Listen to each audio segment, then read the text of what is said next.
All right, is the stage ours? I'm assuming it is. Okay, so hi everyone. Thank you for coming here. And there was actually a reschedule because I was late. So I'm very, very sorry for that. And before we start, I would like to introduce our panelists. I'm not going to introduce them, they're going to introduce themselves, but I will start with myself. So for this afternoon, I will help out with being the moderator for the topic of DAOs, Decentralized Autonomous Organization. My name is Simone. As Robert said, I'm 23 years old. I've been involved in blockchain and Web3 for around 8 months. And so I'm still a newbie, but I've been involved in a fully fledging DAO. I've been involved in building it from scratch. And also, right now, alongside 22 other colleagues, we're building a creative agency using a DAO model. So that is kind of the background for myself. So without further ado, I will give the stage to the person on my left, Mr. Jimmy. Please. Hi, I'm Jimmy. I'm from Bali. My startup is Niftypedia. So we are NFT marketplace. We have network using Binance Smart Chain, and then we're talking about DAO, which is a quite interesting process of the when we are selling the token. So yeah, the community of ours that buying the token is we call it DAO. Amazing. It's great to have you here, Jimmy. Rahmat, can you please do it next? All right, cool. So I'm Rahmat. I'm here, the president of the Sir Morpheus. So what Sir Morpheus really is? So we are a Web3 brain and retail enabler. So we're working together with a prominent Web2 brand. We're working together with a promoter of concert. We're working together with the movies, Mancuri Raden Saleh movies. We're also working together with Indonesian Comic Con last month. So we're working together these Web2 brands. We're creating a Web3 projects for them. So we create, let's say, a ticketing with NFTs, and then they create a community. And with the community that they have a community in Telegrams, they have community in many places, and we're planning to make a DAO also for them. So we basically enabling Web3 to be filled by a lot of Web2 players. They are very prominent. They have a good community in a Web2, right? So we're trying to improve their experience by using the Web3. So we are a Web3 brand and retail enabler. So if you guys are having brand, please contact us, and we are going to create like an experience of a Web3 for you guys, starting from NFT right now, and the later on more probably the DAO or all the tokens and stuff. That's what we are. Amazing. Thank you, Thank you. Rahmat. It's great to have you here. Willis, can you please go next?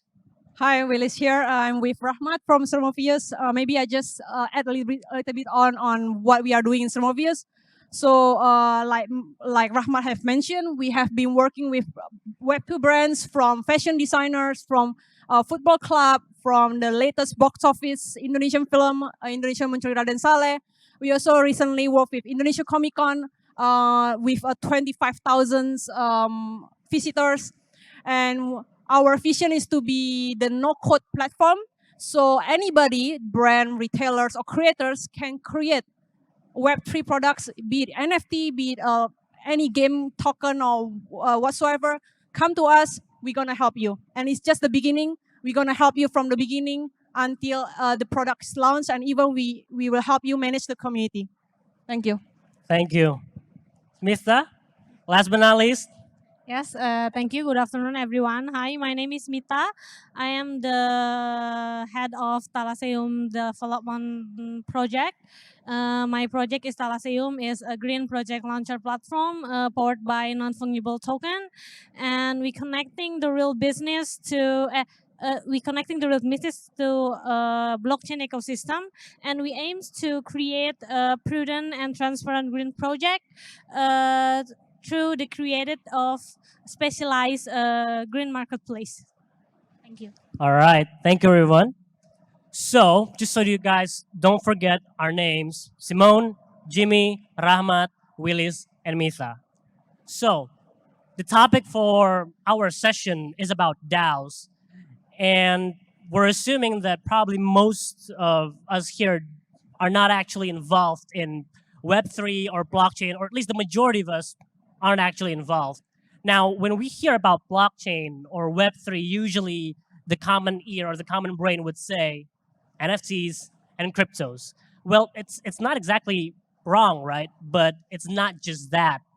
And we think that DAOs could be giving a different perspective of what blockchain technology enables us to do. So I think we can kickstart what we're going to share today. But the goal of this session is actually to give our understanding, our views on what a DAO is, how does a DAO function, and how can DAOs benefit the Indonesian economy. So I think the most simple question that people would want to know is, how long have you been involved in Web3? And what are you doing right now? Like exactly right now. So I started from here. Right now, I'm going to start from the other way around. So I'm going to start from Mita. Would you like to answer that? Of course. How been long I'm in Web3?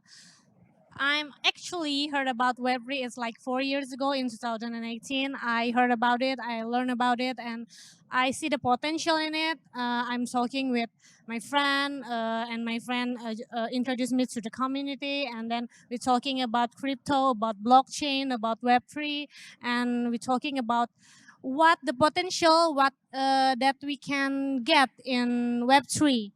And then me and my friend, and we talking about it in 2 years ago. We just, we concerned about sustainability, we concerned about climate change, we concerned about green, we concerned about carbon emission decreasing. So me and my friend talking about this topic, and we built our platform right now, Talaseum, that as I said earlier, we support a green project. So we aims to decreasing the emission carbon, and we want to create the platform so everyone can join the movement with us. So right now you're working on Talaseum, Yes. and you're focusing on supporting green projects. Yes. Is it just Web3 projects or Web2 also?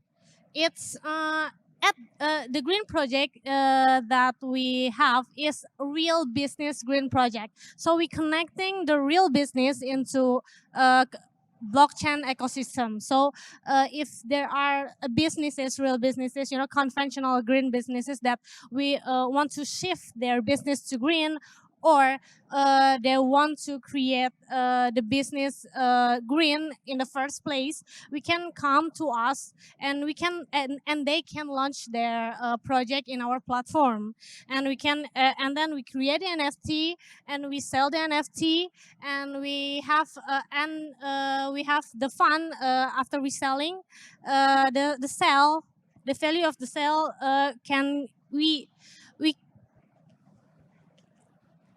kita kembalikan lagi kepada pemegang projectnya gitu. We take the hasil dari NFT marketplace-nya itu, kita kembalikan lagi, and then the project can doing their businesses and they make profit. We take like a percentage of their revenue, so we give the percentage of revenue back to NFT holders so they can have chain together rewards annually, daily, or weekly, depend on the project, depend on green project. All right, amazing, thank you. So right now, I would like to ask Jimmy. What about you, Jimmy? How long have you been in Web3, and what are you currently doing right now? How long I've been in Web3? I started in Web3 2020 when pandemic started, but actually I already in Web2 since 2006.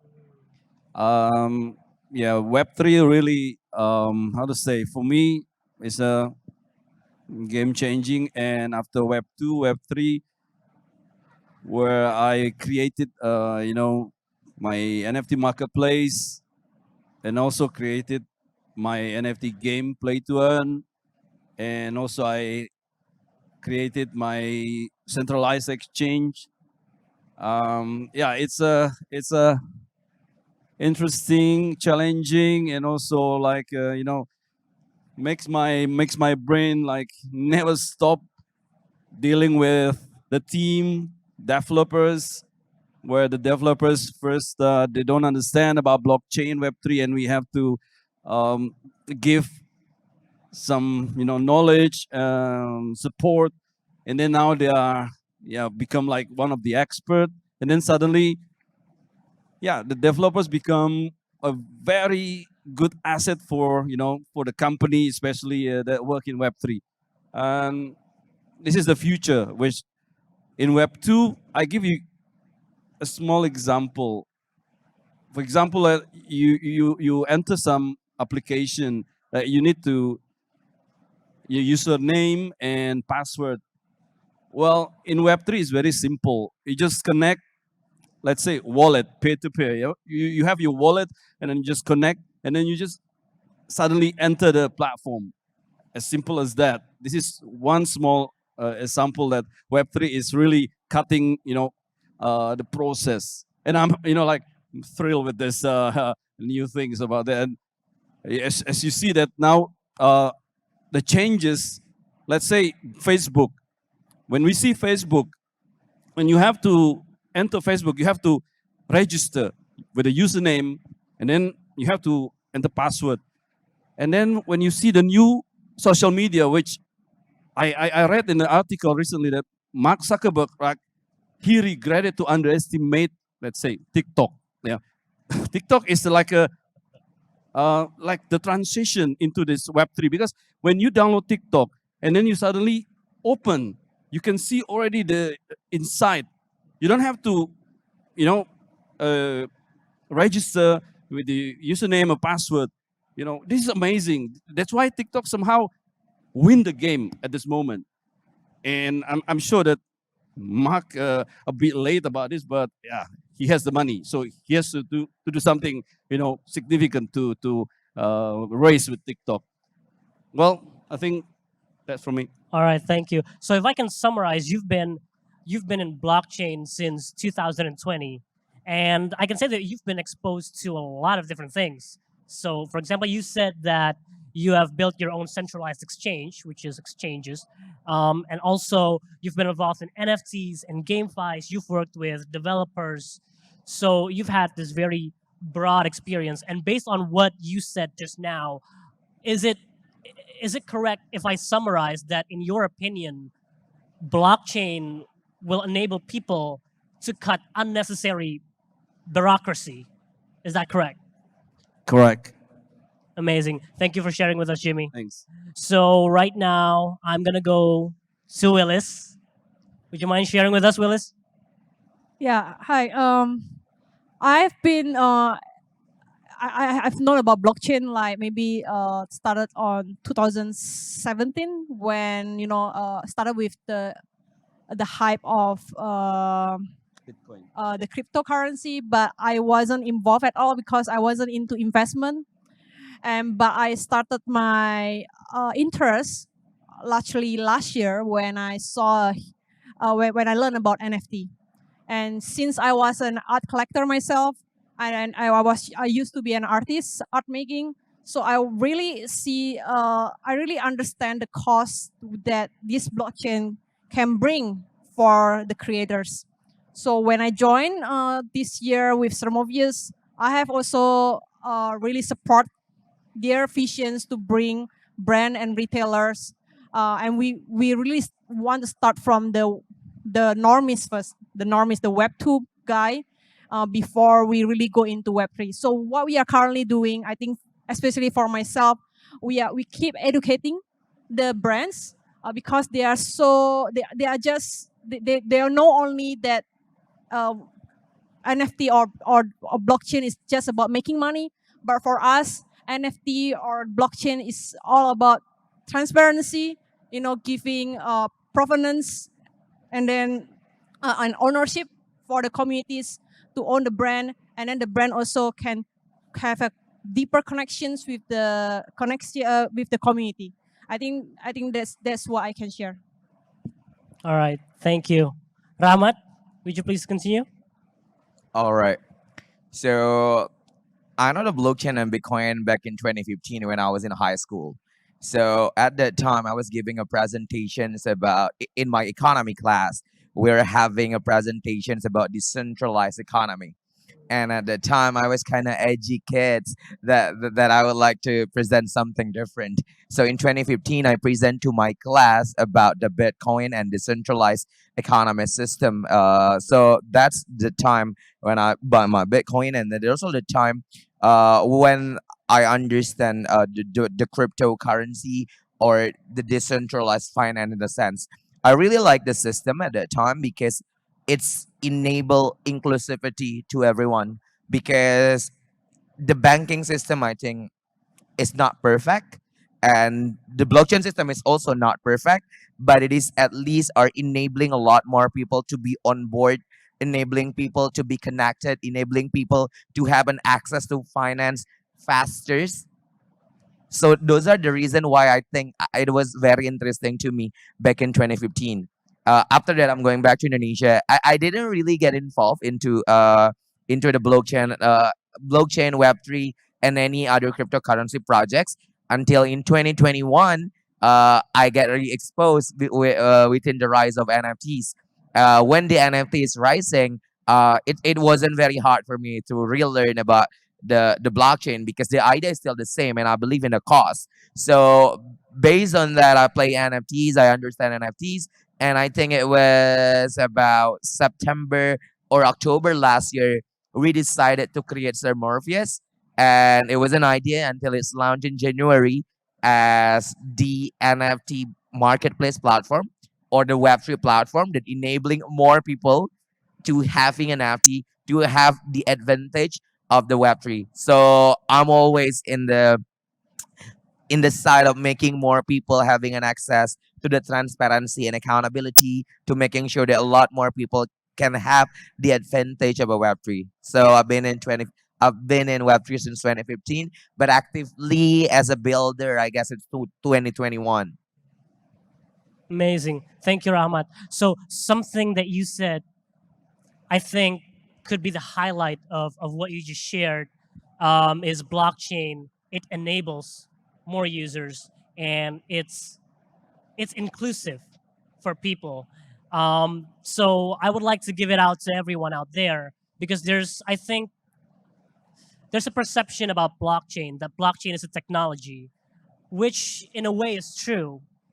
But I think in most eyes of people that are involved in blockchain, it is not just a technology. The technology is part of blockchain. But blockchain itself is a movement.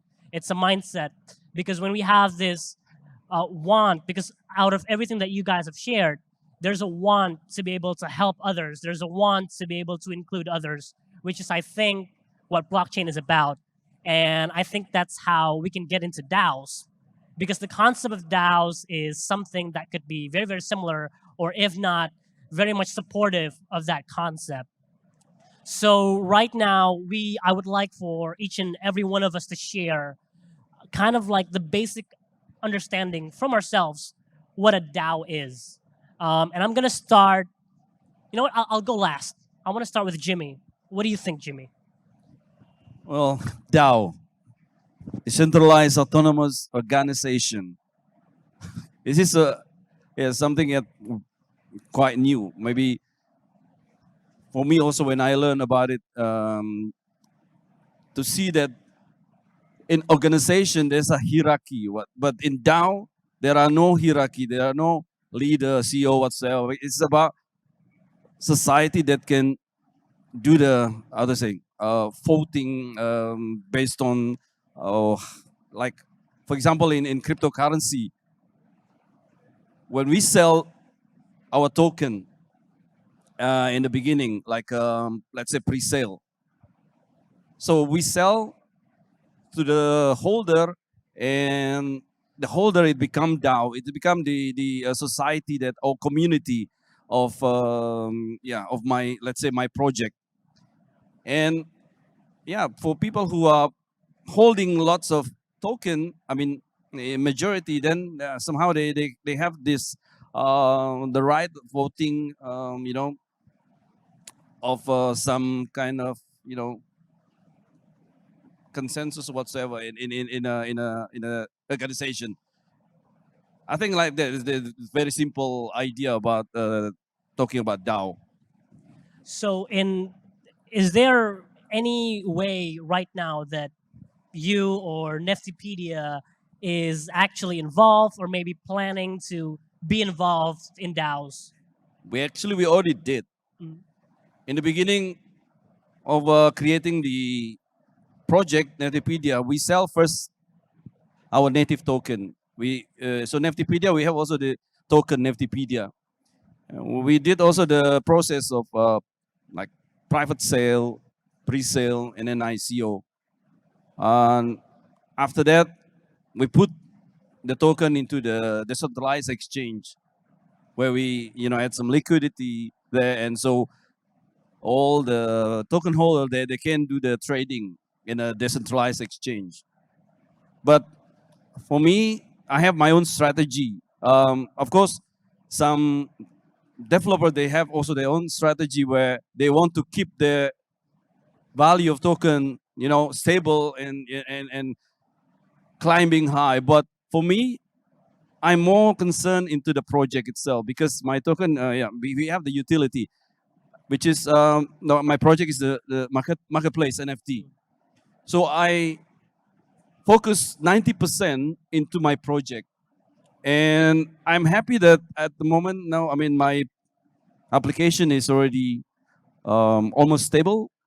We have lots of features that already can be used. For example, buying crypto via Apple Pay, Google Pay, and we also have integrated with 4 big payment gateways. People also can buy through bank transfer, and now we have already almost ready to launch our withdrawal. So we will also have withdrawal feature soon, and we will be like, I think, the first non-custodial wallet, because in our application beside marketplace we have also the non-custodial wallet for crypto asset. So we will be the first, I think, in Indonesia, the non-custodial wallet that can do the withdrawal from crypto into fiat, which is rupiah. And of course, soon I dream to integrate it also with KRIS or KIRIS, we call it. So people can use this feature. They can scan. Let's say you eat somewhere in warung padang, nasi padang, and then they accept the payment using KIRIS, and you're just using our application, scan the KIRIS, and pay from crypto directly to fiat. Yeah. So this is what we are going to do, and we want to let all our community, which is the DAO, to be able to use our application, daily base, like that. Amazing. Thank you for sharing, Jimmy. So now I want to go to Rahmat. What about you? What are your thoughts, or what is your understanding of a DAO? Right, cool. DAO is decentralized autonomous organization, as its name says, right? But for me, DAO basically is an organization or a body where everything's in that body, or the decisions, or the direction where this body or this organization are going is decided by the people within the organizations, or by the wallet, we might say in a Web3. And then the decision that they're being taken are automatically being done. So if we are going to see like the traditional organizations, there are votings, and any decision that is being taken after the votings might not be as exactly as what the voter says, right? But within the DAOs, because it is coded, so anything that being voted, it's just going to be working as what it's been said. So here is the beautiful things about DAOs, because it's working based on codes.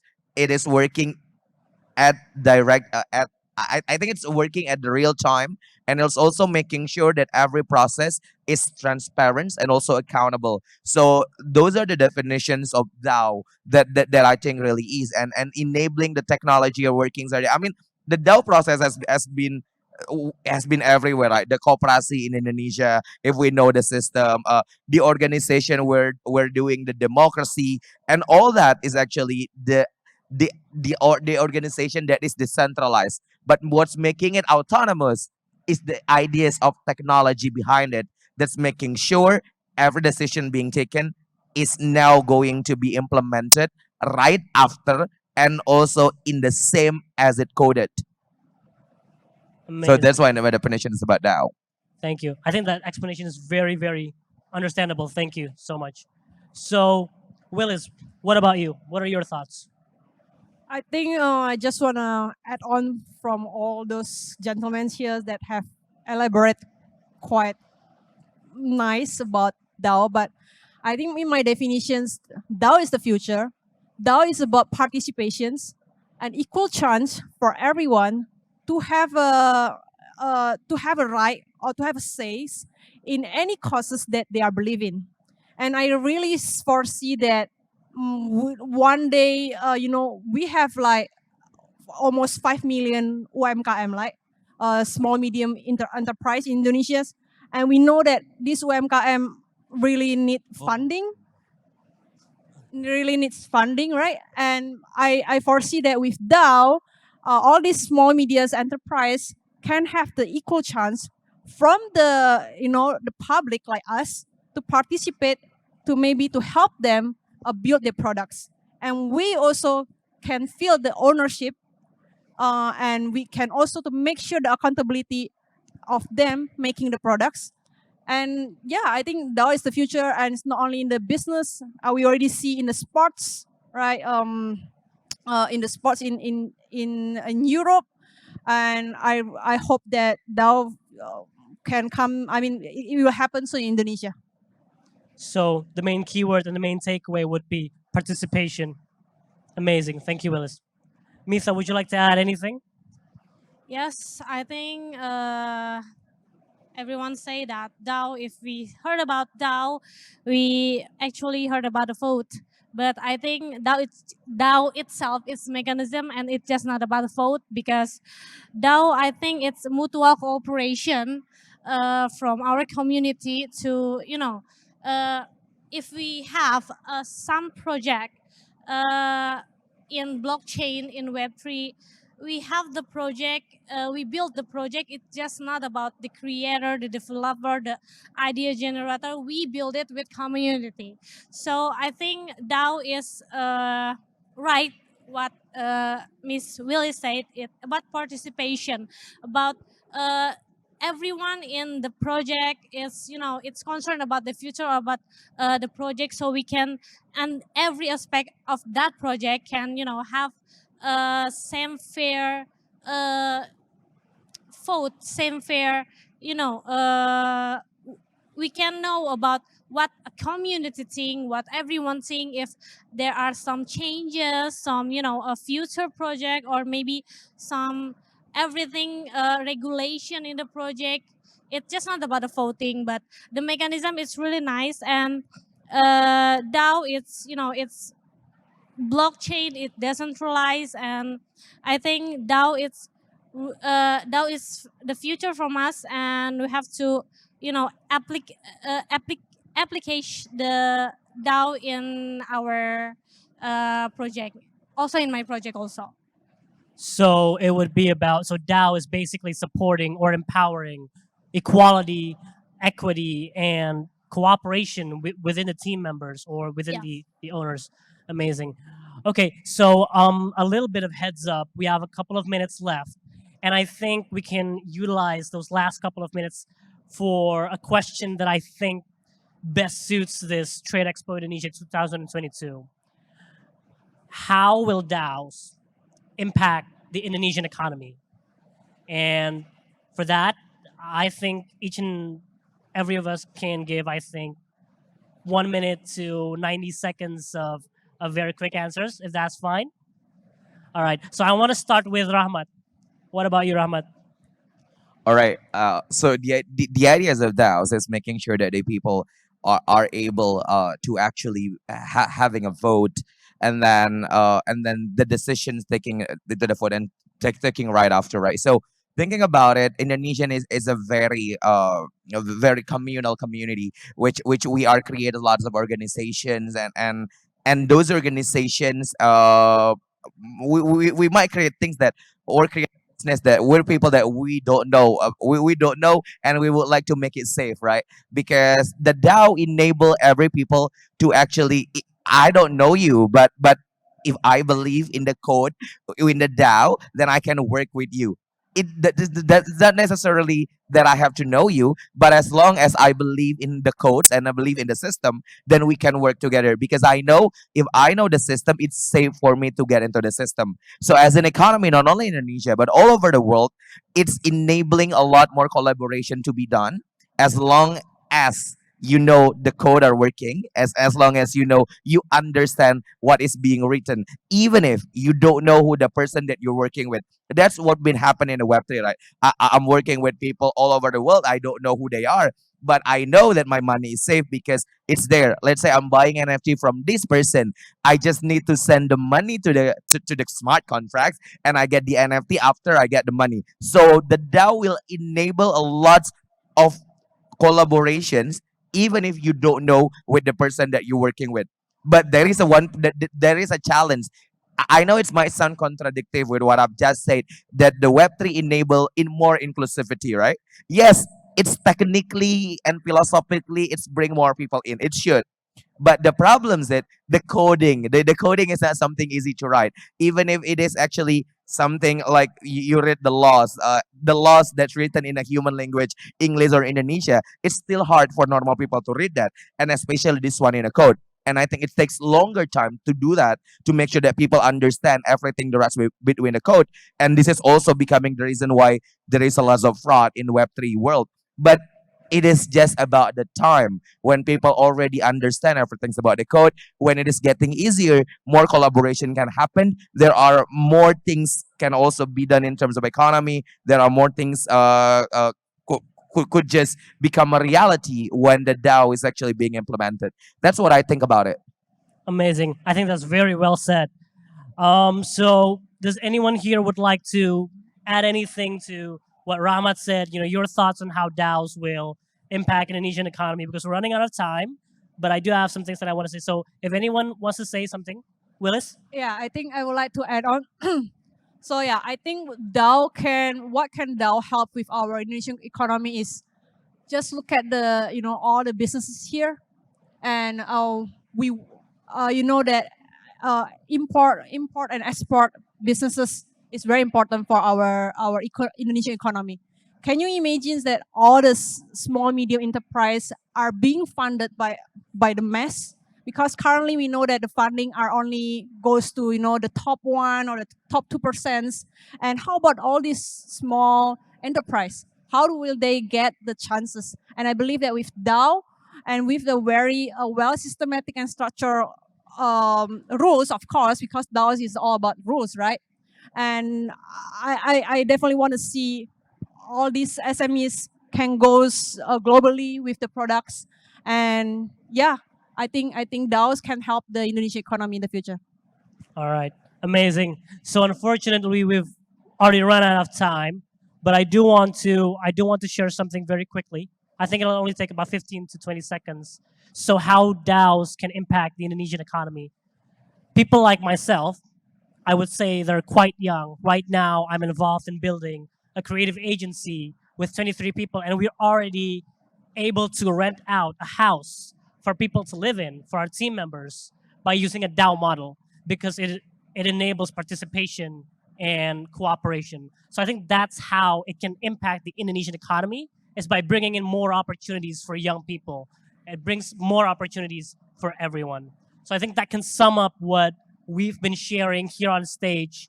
And I would like to give a round of applause for every single one of our panelists, everyone. Please give a round of applause.